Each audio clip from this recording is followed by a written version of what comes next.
The Frog King or Iron Henry, in the old times, when it was still of some use to wish for the thing one wanted, there lived a king whose daughters were all handsome, but the youngest was so beautiful that the sun himself, who has seen so much, wondered each time he shone over her because of her beauty.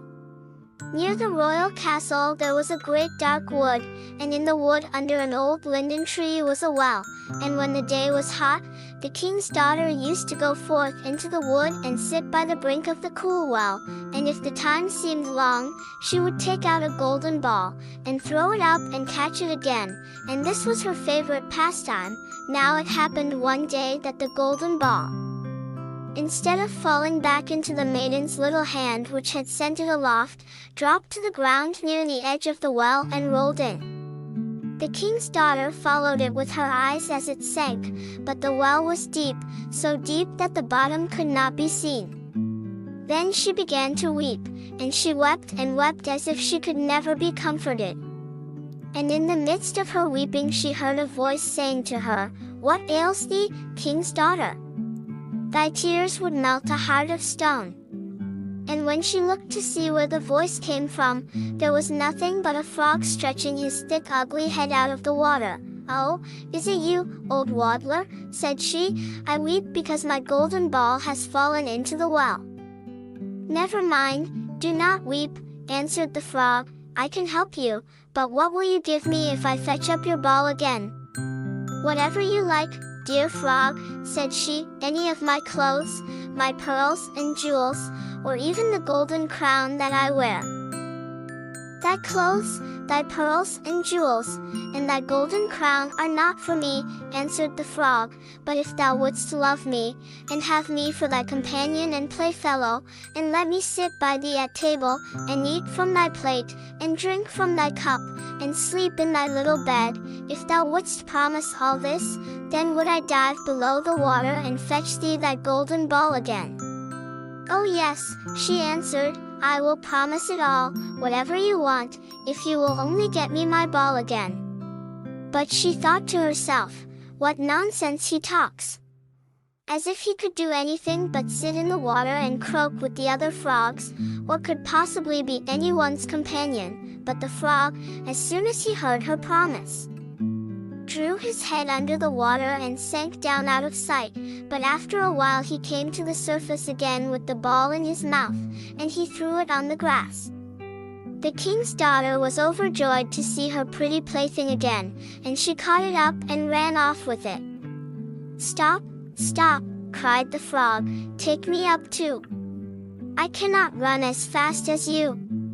But it was of no use, for croak after her as he might, she would not listen to him, but made haste home, and very soon forgot all about the poor frog, who had to betake himself to his well again. The next day, when the king's daughter was sitting at table with the king and all the court, and eating from her golden plate, there came something pitter-patter up the marble stairs. And then there came a knocking at the door, and a voice crying, "Youngest king's daughter, let me in." And she got up and ran to see who it could be, but when she opened the door, there was the frog sitting outside. Then she shut the door hastily and went back to her seat, feeling very uneasy.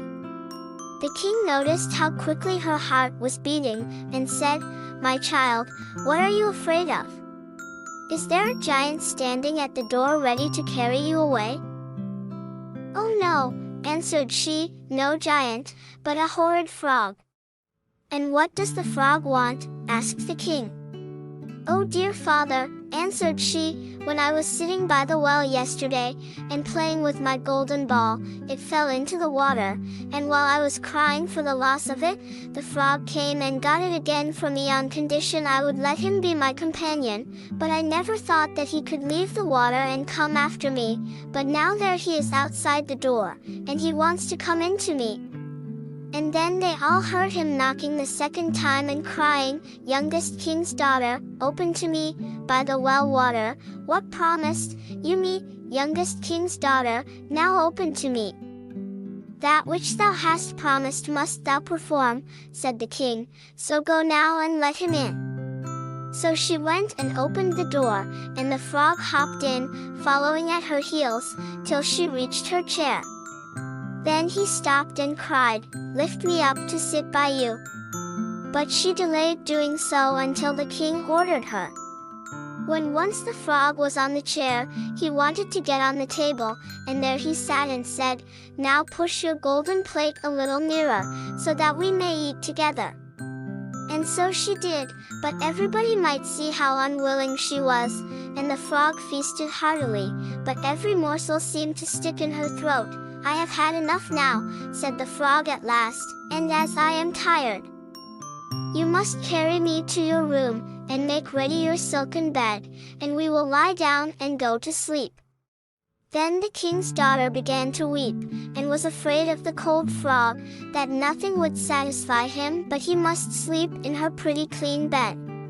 Now the king grew angry with her, saying, "That which thou hast promised in thy time of necessity must thou now perform." So she picked up the frog with her finger and thumb, carried him upstairs and put him in a corner, and when she had lain down to sleep, he came creeping up, saying, "I am tired and want sleep as much as you, take me up, or I will tell your father." Then she felt beside herself with rage, and picking him up, she threw him with all her strength against the wall, crying, "Now will you be quiet, you horrid frog?" But as he fell, he ceased to be a frog, and became all at once a prince with beautiful kind eyes. And it came to pass that, with her father's consent, they became bride and bridegroom. And he told her how a wicked witch had bound him by her spells, and how no one but she alone could have released him, and that they two would go together to his father's kingdom. And there came to the door a carriage drawn by 8 white horses, with white plumes on their heads, and with golden harness, and behind the carriage was standing faithful Henry, the servant of the young prince. Now, faithful Henry had suffered such care and pain when his master was turned into a frog, that he had been obliged to wear 3 iron bands over his heart, to keep it from breaking with trouble and anxiety. When the carriage started to take the prince to his kingdom, and faithful Henry had helped them both in, he got up behind, and was full of joy at his master's deliverance.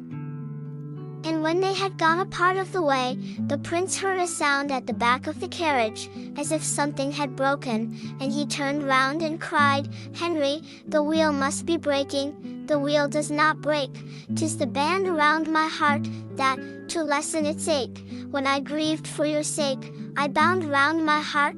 Again, and yet once again there was the same sound, and the prince thought it must be the wheel breaking, but it was the breaking of the other bands from faithful Henry's heart, because it was now so relieved and happy.